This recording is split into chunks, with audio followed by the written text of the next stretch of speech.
आप अगर चलें करीमाबाद से लेके वाटर पंप तक तकरीबन आपको कोई 20 से 25 या शायद इससे भी ज़्यादा आपको दस्तरखान देखेंगे। मेजॉरिटी ऑफ देम क्या होता है, आप देखें तो उनकी अपनी प्रमोशन चल रही होती है, बड़े बड़े उनके बेनिफ्लेक्स लगे होते हैं, उनके नाम, उनकी जैकेट्स और ये और वो, और कई जगहों पे उनकी बड़ी बड़ी तस्वीरें भी लगी होती हैं। तो आप ये क्या कर रहे हो? क्या इस्लाम के अंदर इस तरह से इफ्तारी कराने का हुक्म है?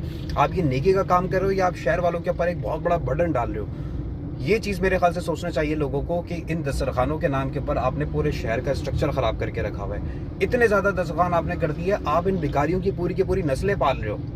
अब मसला ये इस कदर बढ़ चुका है कि आप देखें कि हर अपार्टमेंट ने या बिल्डिंग ने अपने घर के सामने दस्तरखान लगाना शुरू कर दी। आप इतने ज़्यादा दस्तरखान लगा के आपने इन भिखारियों की ईद करा दी है।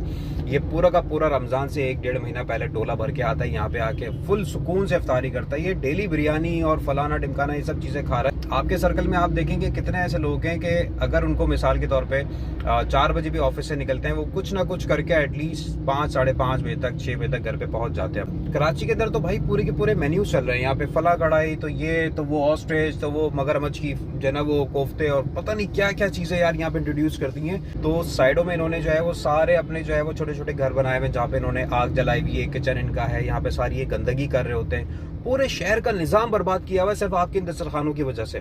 तो आप ये कोई बहुत बड़ी नेकी का काम नहीं कर रहे। आप ये नहीं समझोगे आपने दस्तरखान लगा दिया तो आप अब्दुल सत्तार ईदी बन गए। भाई आप, ये हल नहीं है इन सब मसलों का।